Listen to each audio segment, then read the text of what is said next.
El Cuarto Concilio de Toledo impone una sentencia digna de ser hoy recordada. En cuanto a los reyes de las edades futuras, decía, promulgamos en toda verdad esta sentencia. Si alguno de ellos, con menosprecio de las leyes, con orgulloso despotismo, cegado por el fausto real, hace pesar sobre los pueblos una dominación cruel para saciar su ambición, su avaricia o sus apetitos, sea anatemizado en nombre de Jesucristo, sea separado de Dios por su santo juicio. Tulga desarrolló el cuerpo legal de la monarquía, enmendando leyes antiguas, en concreto el Código de Eurico, y más en concreto el relativo al castigo de la traición y la sedición, pero también otras como las arras y la dote. En cuanto a la sodomía, Chindas Vinto estableció una ley que condenaba al reo del delito de sodomía a pena de castración, ley que se recrudeció en tiempos de Egica. Dice Juan Valera que, a pesar de los defectos de estilo y de forma naturales y casi indispensables en la época de su redacción, apenas se hallará ya quien dude haber sido el fuero juzgo el código legislativo más ordenado, más completo, más moral y más filosófico de cuantos en aquella edad se formaron, y muy superior a todos los códigos llamados bárbaros, como era superior la sociedad hispanogoda a todas las que nacieron de los pueblos septentrionales. Un hecho importante es la existencia de dependencia señorial, como existió en el feudalismo europeo. En España los siervos podían cambiar de señor, siempre que devolvieran al patrono lo que él hubiera recibido. No obstante, quedó evidenciado que algo fallaba cuando, para deponer un rey tirano, era necesario asesinarlo. Y eso me hace pensar nuevamente en el momento actual. No sé, no sé, no sé. Queda de manifiesto la importancia de la Iglesia en la conformación del Estado y en el entendimiento de los concilios como prácticamente unas cortes generales, aunque dado el reducido número de nobles y su menor cultura en relación al de eclesiásticos, haga defender justamente lo contrario a algún historiador, basándose en que lo principal que se trataba era asuntos religiosos. Como también queda manifiesto el desorden existente dentro de la Iglesia, cuando el concilio señala que los obispos depongan a los sacerdotes y demás ministros que vivían torpemente con mujeres extrañas, y que a éstas se las encierre en monasterios y que sean tratados como apóstatas los clérigos que, con pretexto de haberse ordenado por temor, volvían a casarse y a la vida seglar. Pero hay más en cuanto a los desórdenes dentro de la Iglesia. El 11º Concilio de Toledo estableció las penas que deberían sufrir los obispos que sedujesen a las viudas, hijas o sobrinas de los grandes nobles. El hecho de que en un concilio de Toledo se tuviese que tratar del asunto indica que eso quizá ocurrió en más de una ocasión. Si bien en esa ocasión no se trató del caso de la seducción por parte de un miembro del clero de alguna mujer que no fuese noble.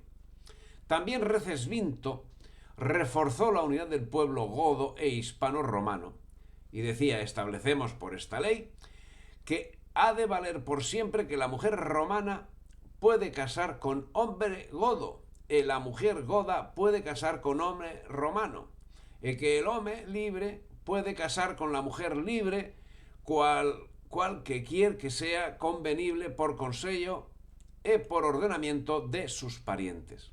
Y dictó que dejase de existir los derechos romano y godo para que todos se rigiesen por las mismas normas.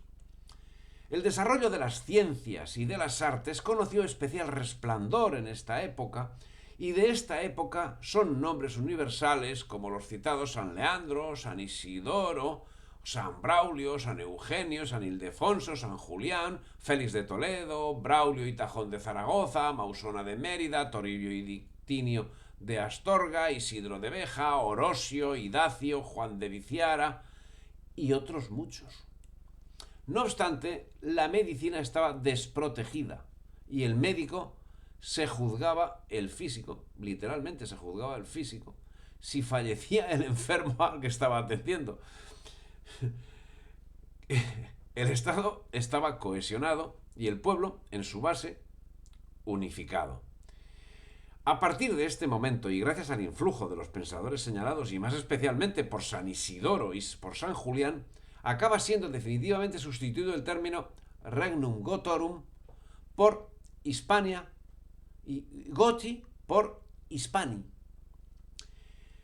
Bamba puso disciplina en el ejército y dictó leyes por las que imponía el servicio militar, que había entrado en desuso entre la población.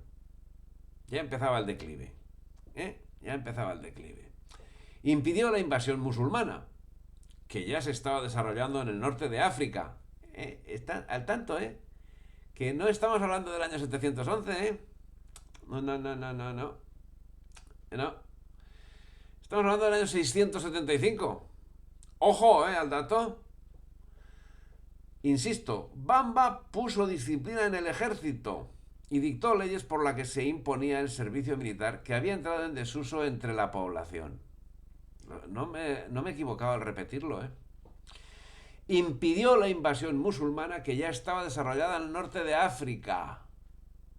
Y lanzaron un amago de invasión con 260 buques el año 675. Faltaban 36 años para su invasión definitiva. Y parece que esa invasión pues no vino de forma casual. Estaba orquestada desde aquí. Y quien estaba implicado era Hervigio. Bueno, pues fue abortada gracias a la pericia del gran rey, que fue Bamba, que dictó leyes que obligaban militarmente a los nobles y a los eclesiásticos, en el 9º Concilio de Toledo, a consecuencia de lo cual sufrió un envenenamiento provocado por, ¿a quién acabamos de citar? Por un traidor, Hervigio. Hervigio no lo mató. Al envenenarlo, no lo mató. Pero bueno, quedó atontado, digamos, y lo tonsuraron. Y la tonsura no era cualquier cosa en el mundo visigodo.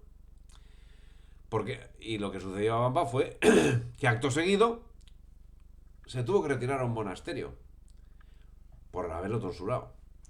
Esto sucedía el año 680, cuando este acto significó un auténtico golpe de estado y la caída del reino visigodo en un desconcierto definitivo, signo absolutamente contrario al que reinó bajo los grandes reyes Recaredo, Recesvinto y Bamba. Fueron los mejores reyes. Bueno, y Leovigildo, pero vamos, o sea que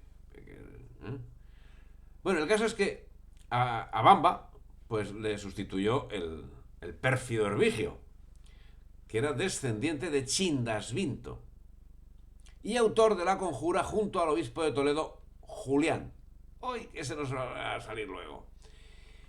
Y sospechoso de haber posibilitado el intento de invasión musulmana. En el concilio que convocó, que fue el 12 concilio, se dedicó a devolver los privilegios que Bamba había recortado a los nobles. En concreto, las obligaciones militares impuestas. Y, de paso, fortaleció una ley antijudía. Bueno, en el 13º concilio, amnistió a Paulo, el que había sido combatido por Bamba, el traidor que estaba separando la Septimania. Y eso lo liberó el amigo Hervigio. Bueno, amnistió a Paulo y a los cómplices de la sublevación de la Narbonense contra Bamba. Y también en este concilio se marcó que ninguno, por estratagema urdida por el rey o por instigación de otra potestad, sea privado del honor. ¿Qué entenderá por el honor? En este concilio se asimiló a los sacerdotes con los gardingos y con los primates de palacio. Egica convocó el 17º y último concilio de Toledo. Agudizó la persecución a los judíos, que fueron diseminados y condenados a servidumbre por múltiples motivos, entre los que cuentan de conspiración con los árabes del norte de África, en una conjura que tuvo efecto entre los años 692 y 694. Y todavía no había llegado al 711, ¿eh? Yo también encuentro ahora similitudes actuales, así como la conspiración que en esos mismos años se llevó a efecto para facilitar otra invasión por parte de Constantinopla. Se dictaba que los hijos de judío fuesen arrancados del seno de su familia a los 7 años y que fuesen educados por familias cristianas. Pero, ¿qué cristianismo estaba teniendo el señor Egica, perdón?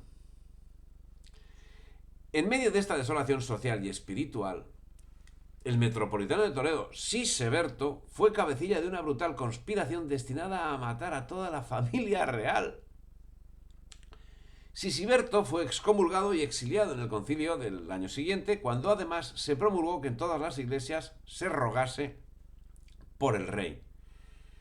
Egica asoció al trono a su hijo. ¿Y quién era su hijo? Esto nos sonará a todos. Bueno, a todos los que hayan nacido antes del 75. Porque a los otros ya lo dudo. Bueno, Egica asoció al trono a su hijo Bitiza, que sería rey en solitario hasta el año 702 al 709. Rey disoluto, organizó, al estilo de los invasores que estaban en puertas, un harén, dando libertad para que todos hiciesen lo propio y promulgando que el clero también lo hiciese, así como negando obediencia al sumo pontífice. Pero bueno, eso ya venía del tiempo de Egica prácticamente, o sea que... Convocó el 18º. Lo curioso además es que, como ahora también, o sea, ¿pero quién está gobernando ahora la iglesia? Vamos a ver. Pues este individuo, que era manifiestamente anticatólico, pues convocó el 18º concilio. Pues, bueno, nada tiene que ver con la doctrina, ni... y sí contra la doctrina. A lo mejor como alguien que anda vestido de blanco por ahí ahora, ¿eh? Ya que se dictaron leyes a favor de la poligamia y el concubinato y del matrimonio de los clérigos. Le faltaba dar la bendición a las parejas homosexuales. Por otra parte, Bitiza persiguió a los descendientes de Chindasvinto. Hizo derribar las murallas de defensa de casi todas las ciudades, excepto las de Toledo, de León y de Astorga, con los moros a las puertas, ¿eh? Y desmembró el ejército, con los moros a las puertas. Hizo arzobispo de Toledo a su hermano Oppas y amenazó al Papa con invadir Roma, porque el Papa le amenazó con la excomunión. El pueblo se rebeló ante un nuevo asesinato, el de Teodofredo, tío que era de Pelayo y padre de Rodrigo, llegando a proclamar rey a Rodrigo, quien combatió y venció a Bitiza, que había designado su sucesor a su hijo Agila II.